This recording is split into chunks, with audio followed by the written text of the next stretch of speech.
Bismillahirrahmanirrahim. Assalamualaikum warahmatullahi wabarakatuh. Salam sejahtera untuk kita semua.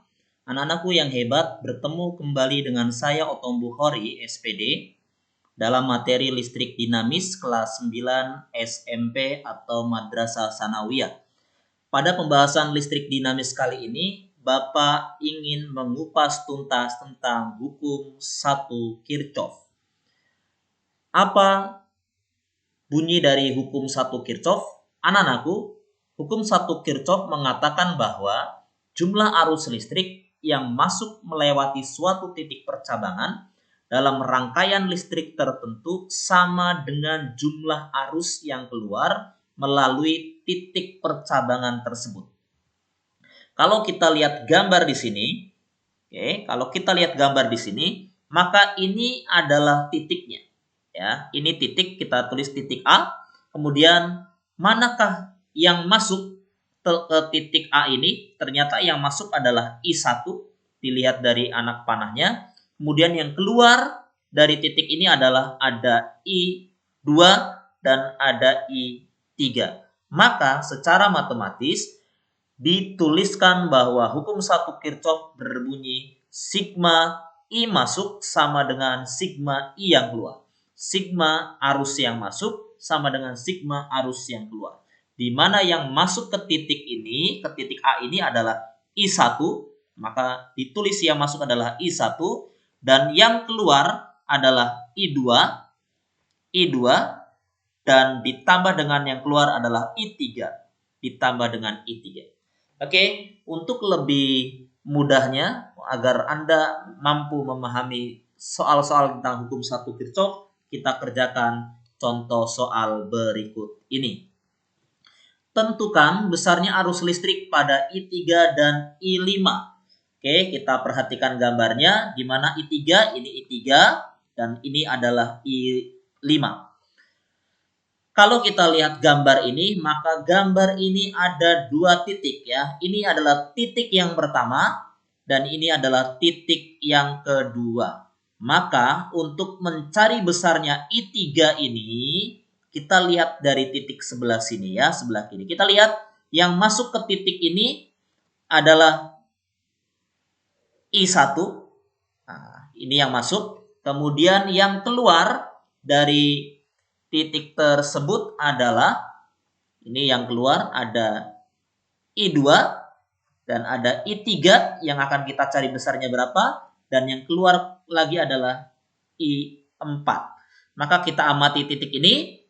Kita kerjakan soalnya. Dengan konsep bahwa hukum 1 Kirchhoff menyatakan sigma arus yang masuk akan sama dengan sigma arus yang keluar. Maka kita amati tadi. Yang masuk ke titik ini udah saya buat semua warnanya merah. Yaitu I1. Ya kan? Kemudian yang keluar sudah Bapak lingkari dengan warna yang biru, yaitu I2 ditambah I3 dan ditambah lagi yaitu I4. Kita masukkan angka-angkanya. I1 adalah 3 ampere, maka I1-nya adalah 3 ampere. Kemudian I2-nya adalah 1 ampere, ini I2-nya 1 ampere. Kemudian I3-nya yang dicari, kemudian I4-nya adalah 0,5 ampere, maka 0,5 ampere.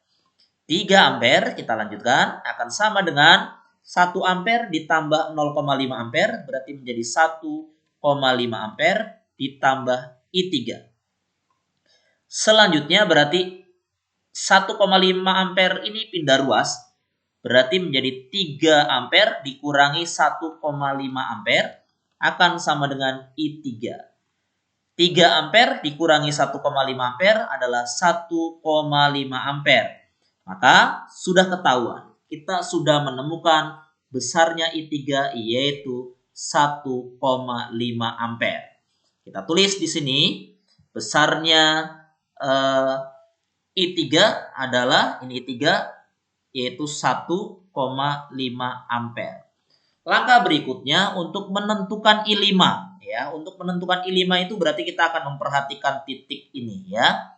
Yang masuk ke titik ini ada I2, lihat masuk arahnya. Oke. kemudian ada I3 arahnya juga masuk I3, dan ada I4 yang masuk ke titik yang ini ya.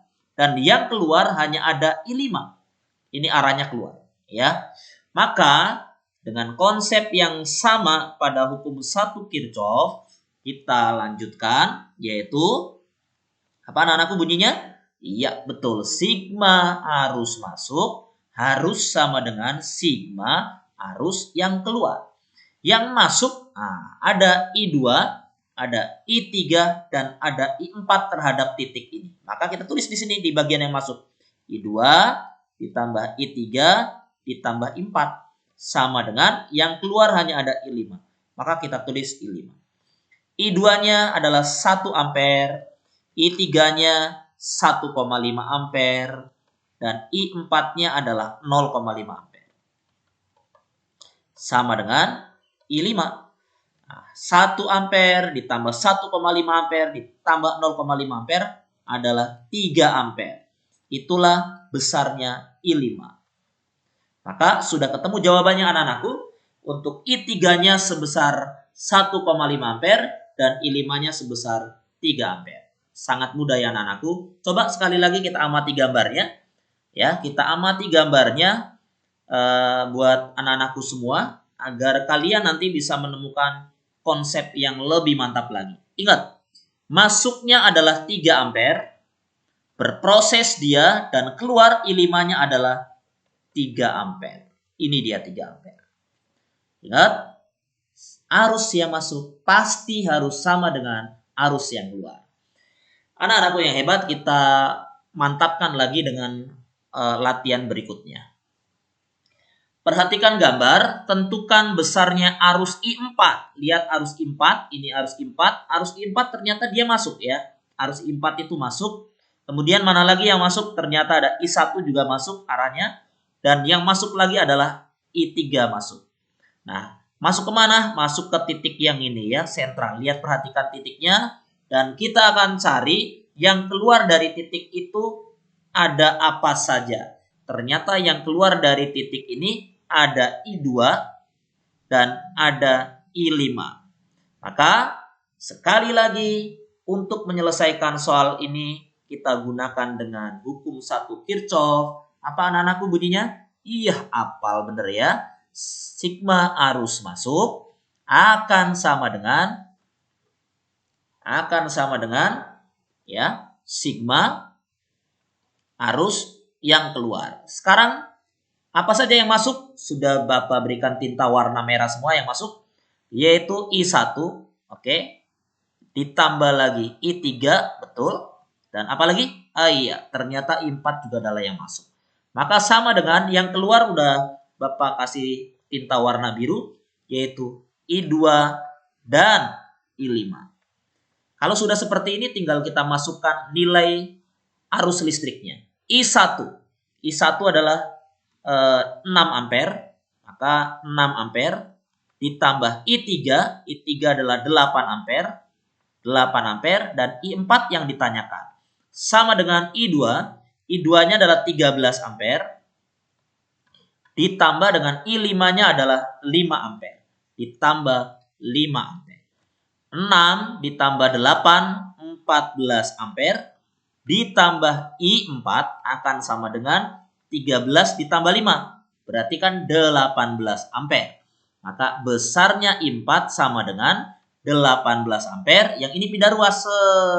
Nah, pindah ruas positif berubah menjadi negatif 14 ampere.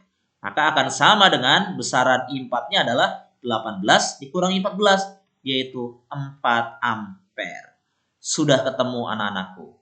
Besarnya arus pada I4 adalah 4 ampere. Sangat mudah sekali ya anak-anakku untuk memahami hukum 1 Kirchhoff. Semoga ini bermanfaat buat kalian semua. Jaga selalu kesehatannya.